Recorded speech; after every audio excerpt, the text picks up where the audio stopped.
Hello and welcome to iQuanta's YouTube channel dedicated to your success as a B School aspirant. And we are meeting each other today for a very specific reason. In this session, you and I will sit down together and talk about CAT 2024 Repeaters Strategy. So this session is all about giving you a solid, proven, ironclad strategy. So throughout this session, I'd go ahead and reorient you to the high frequency areas that get asked in the CAT so that you can prioritize. Then I will go ahead and create a study plan for you that you can thereafter customize. So I will tackle it on the basis of months. So what is it that you can do during August and September? What is it that you need to do in October and November? And finally, at the end, I will tell you a very high quality resource that you can use in order to take your preparation to the next level. So stay with me till the end. And if you're new here, don't forget to subscribe to our channel. You would not want to meet me by accident while scrolling, right? Let's make it a habit to meet each other regularly so that we can help you to move along your journey. So let's go ahead and dive into the repeater strategy for CAT 2024. Now, although you are a repeater, but I want you to know that, see, yeah, you may not have had great results last time around, but you notice good decisions come from experience and experience comes from making bad decisions. So you've already gained experience by those mistakes that you made in the paper, during the preparation, and now you are wiser because of it. And not only that, you actually happen to have, I think, even more advantages. I believe you are going to have edge over your competitors, and you have that edge because you know what? You are somebody who already knows the exam pattern thoroughly. You have in fact experienced it firsthand, and you also know the kind of time management and focus that is required, and that automatically puts you in a different league. Imagine there is somebody who has never appeared for an interview, and then there is somebody who has appeared for an interview. Although he could not convert it, he's definitely going to be better prepared for the next one. So you have that advantage. Apart from that, you somebody who already knows the syllabus very well. And not only that, your advantages won't stop here. Chances are that the foundations of the preparations, the fundamentals are already in place. And if not all the fundamentals, then at least some of the fundamentals. So if somebody else were to start today and I say he needs to put in 600 hours of preparation, chances are that you will probably have to put in only 200 hours of preparation, 300 hours of preparation. And even if some of those fundamentals are not in place, I think you have that luxury of time to go ahead and acquire those now. And then there is this one advantage that I've not listed here, but that advantage is there with you, and that is something that is within you. I know how difficult it can be to come back from a failure. You could not clear a particular exam that you wanted to last year. Yet you have that courage, you have that gumption to dust that failure off, get up and say that, hey, I'm coming back and I am going to rock this exam this time around. So that in itself gives you a huge, huge, huge advantage, and that puts you in a very special place. So let's go ahead and start talking. So this time around, you want to get into that college, which means that you need to get a certain score in the exam. Why not start with that? So here is a score versus percentile comparison for the last few years. So these are, particularly the last 3 are the most relevant years for us. And I typically say that here, goal should be 100 percentile. The closest data point that I have on this slide is this 99.9. Where did it go? Hang on. So this is the closest that you have. So you notice what's happening. You're basically looking at a score of somewhere around 100 to 120, and at 3 marks per question. Even if I talk about the highest of these, we are basically saying that we want to get 40 questions correct from whichever one of the 3 sections. Okay, so you have certain strengths. You need to learn to capitalize on those strengths now. So for example, I teach verbal ability and reading comprehension, and I am absolutely awesome at it. My competition cannot touch me even with a barge pole if they were to. So by the time I am done with VARC, chances are that I already have somewhere around 21, 22, 23 questions right in my kitty then and there. So I just need to go ahead and get maybe 10 questions right from the other 2 sections. So probably you also have a section or 2 where you are really amazing, or where you believe that you have a potential to become really amazing. So you can capitalize on those, and at the same time, because of this time that is left with you, you can turn your discomforts into your comforts, your weaknesses into your strengths, so that you no longer lag behind. So let us now break it all down into the sections. So starting with VARC. So the plan, the areas that we need to go ahead and look at, let's dive into those. So if you want to get a 99 percentile in VARC, then this is the equation. So for the last 3 years, anybody who could get, say, around 13 to 15 questions net correct will go ahead and get the 99 percentile plus. Now, what all do we get asked in the CAT paper? Now, this is where things are more or less straightforward, because we essentially get reading comprehension and we get 4 paragraph-based questions. In case the exam surprises us this time around in 24, it does. Otherwise, that's what a preparation should be centered around. So typically 4 reading comprehension passages, a few para jumbles, para summary, odd one out, and para completion questions are what you're going to get. And out of that combination, out of these 24 questions that you get here, you're targeting 13 to 15, maybe even more. And in case verbal ability and reading comprehension is not your strong area, maybe last time around this was the area that you lagged behind, then you need to plan in a smarter way so that you prioritize the right kind of things and then move on ahead. So that's what is going to be high frequency. And even here within RC2, the kind of areas that have been asked more frequently are passages from anthropology and sociology. We are getting a fair bit of science and tech,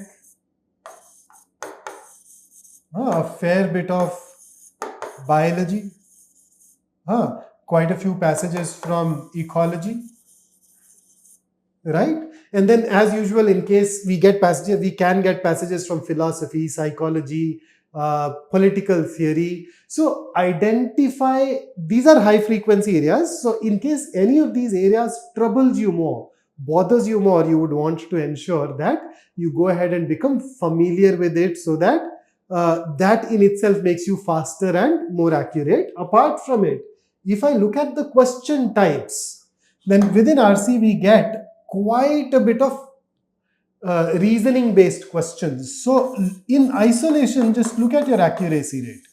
Are you good at inference based questions? If not, then here is a point that you need to work on. Then are you good at main idea questions? Are you good at tone based questions? Now, why am I asking you to go through these things? See, tone-based questions may not be get asked directly, but then they allow us to eliminate options in inference-based questions, in main idea questions, in para summary. So their utility cuts across. Then, apart from these questions that ask you to strengthen, weaken, they become important. When you become good at main idea questions, you automatically become better at identifying the primary purpose of a particular passage. So those kind of questions. So there is a wider variety here. So just figure out The question types that are high frequency, so at least 1/3 of them are going to be reasoning based questions. And then main idea question is very important because it makes us fast and more accurate even in a lot of other question types. So prioritize these if your accuracy rates are not great here. And then we of course have these 4 verbal ability questions available to us. Similarly, if I talk about data interpretation, let's have a plan for DILR then. So first up, these are the kind of scores that you need to be in the top 1%. So basically, I'm saying that you approximately need to get 10 questions right out of 20. So I mean, 50 to 53% is basically what you are aiming for. And what kind of things have been asked in the recent past? So here is a detailed analysis for you. So these are the kind of things that have been asked over the last few years. So we get a lot of reasoning based data interpretation. Then matrix and grid, you have matrix arrangement, Venn diagrams, scheduling. Then there are these unconventional and hybrid games and tournaments, and obviously mathematics based reasoning, order ranking, missing data. And then that's not the end of the list. There are some more things. So see this here. So now you know what gets asked and with what frequency, so that automatically tells you what it is that you need to prioritize. And don't worry, I will share a month specific plan and resources with you in a little while from now. Okay, now DILR is one of those sections that a lot of people are worried about of late. I mean, they start preparing, and this is one section that somehow in the last 2-3 years turned out to be quite scary for them. But now that you have this data, I think you're better prepared. And I'll add one more thing to it. If we look at the difficulty levels, then here it is. So in the previous year question papers, again, I'm talking about the last 6-7 years, there have been 2 sets that could have been termed easy. Yeah, I know you may look at it and say 2, just 2, and that's, I know. But then there are 19 sets which are easy to moderate, another 23 which are moderate. So what does this data tell you? I think 60% of the sets, even though the paper can be challenging and troublesome, 60% of the sets are easy to moderate. So even if you ignore these, even if you just stick to these, you realize that's sufficient. So on an average, this should be enough for you to get what? 12 questions right. So just focus on your question selection. Right? Focus on question selection. And even otherwise, if you'd analyze matrix, reasoning based DI, Venn diagrams, unconventional games and tournaments, they make up 2/3 of the CAT DILR section. So if you focus on just those 4-5 areas, chances are that you will be able to answer 8 to 12 questions successfully. So prioritize those things in case those are the areas that you could not master. Focus on those. And then in the exam, once you know the areas that you're good at, your question selection would also improve. And similarly, if I talk about Quant, well, here are the stats. You want a 99 percentile plus. So once again, you need to get around 12 questions right, maybe 12 to 15 questions right. If it's easier, it will go towards 15. How challenging could that be? And you know the things that get asked more frequently. So we get a lot of questions from arithmetic, then we get a fair bit of questions from algebra, then followed by all of these other areas. So how about actually focusing on these things, right? So if I dive deeper, let's say if I look at arithmetic, then here is a detailed analysis of how many questions have been asked, and then within those, the weightage of different chapters that you have there. So that should allow you to plan your revision or plan your conceptual journey accordingly. And similarly, if I look at algebra, here it is for you. These are the kind of things that get asked along with the frequency. So maybe if quant is your weak area, maybe you could not master some of those things. And in some other quant specific session, I can break it down further, or my colleagues can break it down further for geometry and modern math, etc. Everything too along these lines. So that is how you need to go ahead and now prepare. So now that you know a broad bit of syllabus, let me dive in and give you a study plan. So what is it that I want you to do during the months of August and September, starting with the section that the CAT starts with, VARC? So aim to devote 1.5 hours to VARC every day at the minimum. If it is an area that you're weak at, you may need to devote some more time. But otherwise, if it's something that you're already good at, this time should suffice. So what do you do here? 30 minutes of reading articles. And these articles should be articles that you find challenging, where you probably would not be able to understand more than 70-80% of it. Okay, and along with that, make sure that these articles are taken from diverse genres, and even there, focus more on those genres, those areas that trouble you more. Apart from that, I want you to put in 1 hour of practice every day. In this 1 hour, solve 3 RC passages and keep an eye on the mistakes that you make. So in case you notice that you are making a particular mistake quite often, there is a particular question type that you're not able to get right, then make a note of it. You may need to adopt some special measures to fix that. Otherwise, this bit of practice, along with that, solve 10 VA questions every day. They can be para jumbles, they can be para completion, para summary, or the odd sentence out.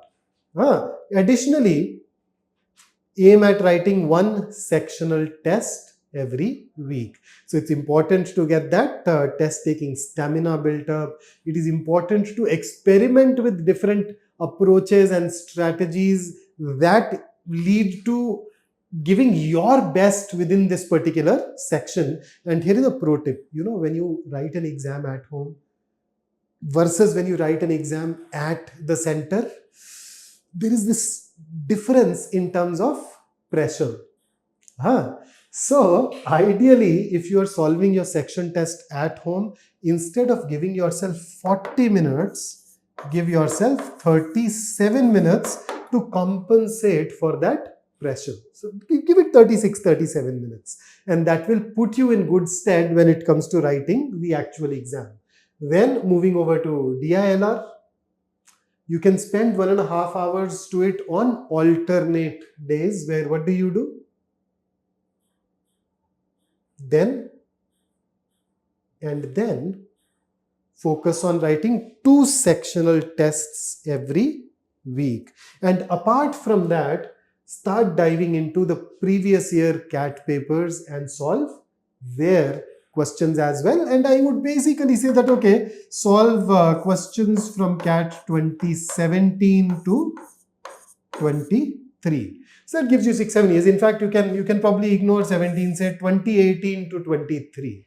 At least make sure that you're able to solve these sections during August and September. And then when it comes to quant, again, couple of hours every alternate day, where you would, during August and September, you definitely want to go through arithmetic very thoroughly. Okay, so make sure that you have revised it completely. So your percentages, averages, profit and loss, simple interest, compound interest, ratio, proportion, time, speed, distance, time and work, mixtures. And then along with that, make sure that you start your modern maths and go through your probability and PNC, and don't forget to start with algebra. So complete this revision and then subsequently start with a bit of algebra as well. And additionally, you are supposed to write ICATs and other mocks. So we create these with utmost attention and love. We try to hit the difficulty level of the CAT every single time. Of course, there are variations. There are some papers where we go a, a bit higher. There are a couple of papers here and there where we may try to make it easier in order to throw you off your game and make you think of different test taking strategies. But ICATs are very important. And then you can also start writing mocks that are created by other organizations. There is no harm in there. So aim at writing 4 mocks per month during these 2 months, and then mix up mocks of different institutes. And particularly, there are times when you see these open mocks, all India open mocks by different places. If it is an open mock, a mock, do not miss out on it. And the reason is, an open mock gives you a better benchmarking, where chances are that you would be able to pit yourself against others who are preparing elsewhere, and you may not get a head-on-head with them when it comes to ICATs. Additionally, focus on your test-taking strategy. Focus on analysis of the mock in order to figure out what is working and what isn't working and what needs to be done. And that is where ICATs are, of course, superior, because we give you very detailed AI-driven analytics, which cuts down the entire process in terms of time and gives you very high quality insights on the basis of the inputs that you provide. So that's where I'd say ICATs are quite important. So that's basically your study plan for August and September. Then October and November. So when it comes to VRC, more or less the same thing, but all the analysis, all the mocks, all the section tests, if they point out a particular problem that persists, that problem can be with a certain question type. That problem can be with a specific genre. That problem can be with a particular technique. Then you need to go ahead and add some 15-20 minutes of extra preparation time in order to take care of that specific issue. And depending upon what that issue is, depending upon what that challenge is, you can come up with a plan to fix that. And in case you are not able to figure it out, you can of course talk to the mentors here at iQuanta or elsewhere, and they should tell you what it is that you can do. Then when it comes to DILR, more or less the same thing, but now 2 section tests per week. And apart from that, all the mocks that you've appeared for, you notice that there are some sets that you could not solve during the mock. They can now be used as practice questions. So go ahead and attempt the unsolved questions from previous mocks. And these are just this time is an indicator that, okay, this is something that you definitely need to devote. In case your percentiles are still not up to the mark, you would like to increase that time, or maybe turn that into an everyday affair after cutting back from elsewhere, or maybe taking an hour away from your sleep, whatever. And similarly, when it comes to Quant, you would now want to finish the rest of the syllabus. So notice, arithmetic is done, modern math is done, you started algebra. Now is the time when you go ahead and finish algebra and then go through geometry, etc., and then take care of the rest of the syllabus. Apart from that, start solving previous year CAT question papers. So the actual questions are the gold standard.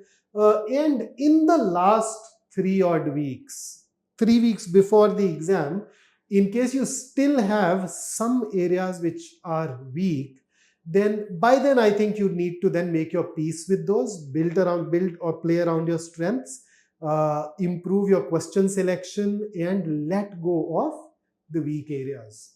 Start skipping those. And when it comes to mocks, you'd continue doing this, but I expect you to write at least 5 mocks in October, at least 4 mocks in November, but do not write any mock in the last week of November. Basically, when I say last week of November, I'm saying the week before the CAT.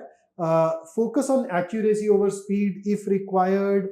Finalize your test taking strategy by then. And once again, I'll repeat it, avoid writing any mock in the last week, or at least the last 4 days before the actual CAT.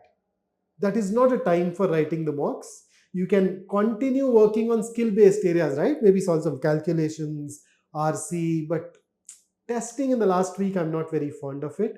I think you should take that break from tests during the absolute last 4 days. And now, the money shot. Now, the part that you were probably waiting for. I have asked you to do a lot of things, but where do you go ahead and do these from? So, what kind of study resources can you use? So, by now, you notice that we've talked about a lot of different questions. You need a lot of questions, right? So where can you access those questions from? There are a lot of books in the market, there are a lot of channels, etc., that you can follow. But if you want your preparation to move ahead in a structured way, I will tell you this one resource that you cannot do without, and that is this crash course that we take you through at iQuanta. So during this crash course, you go through 2 months of rigorous practice sessions along with application sessions with the faculty members. And notice, as a repeater, you do have some challenges in some specific areas. So I told you that, hey, what if you are getting a particular question type wrong in RC? You need to execute a relevant plan. Similarly, what if there is a particular chapter of Quant that you're not very comfortable with? You need to look at the concepts of those chapters. So you somebody who does not require the entire syllabus, but you definitely need those inputs as well. And that is where this crash course becomes an amazing add-on to your preparation. So the benefits are, you get access to the recordings of the live lectures. You don't need to go through the entire course, but you can go to a specific lecture which deals with the particular area that you're struggling with. Go ahead, watch that and be done with it. Not only that, there are these application classes associated with our batches. So you would have access to those application classes too. Moreover, I've seen quite a few repeaters who perform really well in a couple of sections, but then there is this one section that pulls them back. So since I primarily teach English along with occasionally reasoning, a lot of people who come to me, they come to me because they say, sir, that I have got an amazing score in DILR, really good performance in Quant, but VARC, I couldn't do that.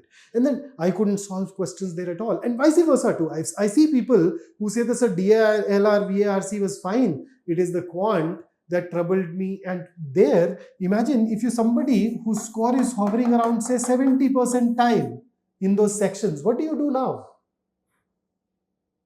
So that is where you can access the foundation modules that are available to you as part of the crash course, where we have a module called Engineers VRC. English is your weak area, you can actually start here.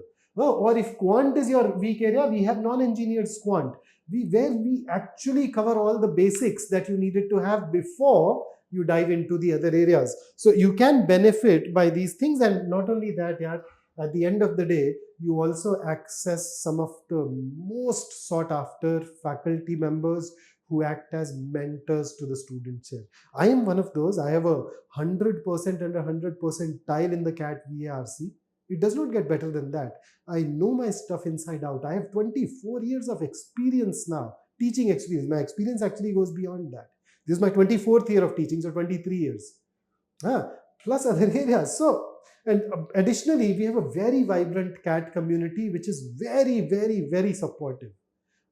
You put a query and you'd suddenly notice a lot of people helping you with that query in our groups. And that's not all. We're not saying that these are the only things that you get. In the crash course too, we have some very dedicated, committed features, and they are, look at this, 24/7 doubt solving. And then you get genre-wise reading comprehension passages. Then there are these special series that we run. So we have a QA 250 series, we have an LRDI 70 series, and we also start an RC specific series in this particular batch this time around. Along with that, you have these marathon sessions. And so when you worry about what to study, from where to study, and if I'm stuck in a particular area, what will I do? This is your answer to all those queries, to all those concerns. So joining this can be the difference between getting a phenomenal score and a not so phenomenal score. I mean, if you're just randomly studying and you still every day you wake up and you try to find out relevant resources, then that can also be a drag on your preparation. But then that said, if you still have access to a lot of high quality questions and mentors, you can definitely go ahead and work on your own. And let's not forget, we need practice. We believe practice makes perfect, but the truth is, practice does not make you perfect. Only perfect practice will make you perfect. Practice that is done in the right way, under the right guidance, that will make you perfect. So if you start practicing cricket every day on your own, there is no guarantee that you'll become a Virat Kohli or you'll become a Jasprit Bumrah. You need an expert who tells you the kind of practice that you need to do. So go ahead and bring in that perfect practice to your preparation. An easy way to do that is to join the crash course at iQuanta. So that's it from me in this particular session. If you have any more questions, drop them down in the comments below and I'll try to get back to as many of them as I possibly can. You can also reach us in our Facebook community. It's called CAT Preparation, iQuanta, and we'd love to help you there. If you enjoyed the session, if you found it useful, don't forget to like the video, and as usual, of course, do subscribe and press the bell icon. I'll see you in the next one. Until then, stay safe, stay focused, and even more importantly, stay in touch. I'll see you soon. Have a great day ahead.